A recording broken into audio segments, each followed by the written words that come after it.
เอาหลานมาบวชมี2 คนหลานนี่ตั้งใจมาบวชเองเนาะโดยหลานตั้งใจมาบวชอยากมาบวชบ่ได้บังคับเนาะบ่ละบวชเป็นจั่ว2บวชเป็นแม่ชี2โดยคาดหวังขันธาว่าเพิ่นบวชอยู่กับพระธรรมนี่ได้ก็ให้เพิ่นบวชไปเลยพระธรรมเพราะว่าก็ตั้งใจอยากให้เพิ่นบวชออกตัวนี้เพราะว่าก็ย่านลูกหลานใหญ่มาก็ย่านไปใกล้ยาเสพติดนะบ่อยากให้ใกล้ยาเสพติดก็คิดว่าอยู่ในพุทธศาสนานี่เพิ่นก็สิสอนไปได้ดีก่อนพวกเฮาอยู่บ้านนะก็บ่คิดว่าสิย่านเพราะว่าได้เอามาไว้นำพุทธศาสนานำครูบาอาจารย์แล้วก็มั่นใจเพราะว่าปีกายนี้ก็เคยได้เอาแม่ชีน้อยมาบวชแล้วปีนี้ก็เห็นว่าโอ้ได้ผลดีเนาะลูกหลานก็รู้จักบาปบุญคุณโทษรู้จักคารวะพ่อแม่นะแล้วก็อยากให้เป็นไอ้จั่วน้อย2 องค์นี้มาบวชน้ำนะมีผลดีเพราะว่ายามถือว่ายามวันพระวันศีลเขาเจ้าก็เคยได้ไปกราบไปไหว้น้ำนะหรือว่าได้ผลดีต่อลูกหลานพวกเฮานะรู้จักเข้าวัดฟังธรรมบ่รู้จักบาปบุญคุณโทษต่อพ่อต่อแม่แม่ออกก็ดีถือว่าดีใจรู้สึกดีใจถือว่าอยากให้เพิ่นที่ว่ามาติดสอนมาบวชนี่ทุกปีนะโครงการของเพิ่นนี้เวลาพักแรงก็ให้ได้มาบวชให้นักเรียนผู้ที่ว่าเขาเจ้าได้พักแรงบ่ให้มีเวลาว่างที่ไปใกล้ยาเสพติดหรือว่าไปเล่นเกมตอนนี้ติดเกมหลายลูกหลานก็ได้แล้วก็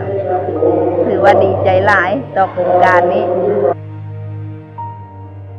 มีความรู้สึกภาคภูมิใจหลายที่ได้มาช่วยครูบาอาจารย์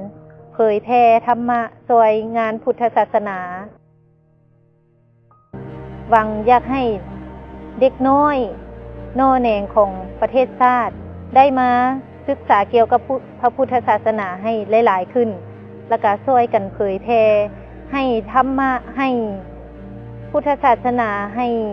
ศีลธรรมเข้าไปสู่จิตใจของเด็กน้อยเยาวชนรุ่นใหม่ให้หลายๆขึ้น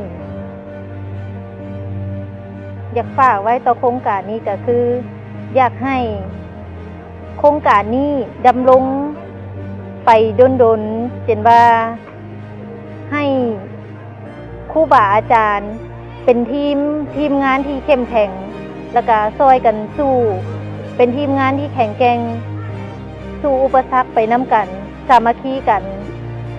ฮักแพงกันมีความเมตตาต่อกันก็ถือว่าสู้ช่วยกันสุดอดสุดใจบ่ทิ่มบ่ป้ากันจ้ะสาธุโมทนาบุญนำรัตนัยโครงการนี้โบมีความยากอย่างยินดีเพราะว่าเป็นโครงการที่ถูกต้องตามกฎหมายอันสองมาพร้อมเพียงญาติโยมภายในและต่างประเทศนั้นให้ความช่วยเหลือ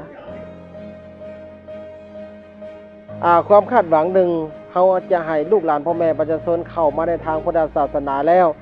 ได้เรียนรู้เรื่องวิชาพระพุทธศาสนาเรื่องธรรมะต่างๆให้รู้เรื่องประวัติของพระพุทธเจ้าและก็ให้รู้จักกราบไหว้เป็นธรรมเนียมของชาวลาวเขา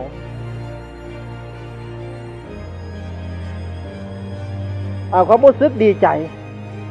ปลื้มปิติยินดีในนามเมืองสถานีนครหลวงเวียงจันทน์นี้พ่อแม่ประชาชน8 หมู่บ้านได้เห็นดีเห็นพร้อมเมื่อวันนี้เห็นดีพร้อมพวกเขาได้นามเป็นอาจารย์เป็นฝ่ายบริหารดีใจเพื่อจะสอนลูกหลานพ่อแม่ประชาชนอย่างเต็มที่ให้เต็มอย่างที่จะได้ความหับโภคความสามารถจากพ่อแม่ครูบาอาจารย์ที่จะรับเรียนมาระดับปริญญาตรีปริญญาโทฮอดปริญญาเอกอันนี้เป็นความภาคภูมิใจที่สุดที่จะเอาลูกเอาหลานพ่อแม่ประชาชนเข้ามาศึกษาเรียนได้รู้จักที่ของประเพณีอันดีงามของศาสนาเป็นเคียงคู่กันไปฝากไว้ในอนาคตให้ลูกหลานของเขาได้ปฏิบัติให้รู้จักอย่างตามกะได้กราบไหว้ที่ของประเพณีลาวเฮาได้รักษาศีลแต่ได้เรียนการรัตนาศีลรัตนาเทศรัตนาถวายสังฆทานต่างๆนี่ก็ภาคภูมิใจแล้วเอาเท่านี้ก็พอแล้วในนามลูกศิษย์อาจารย์ก็ฝากความหวังไว้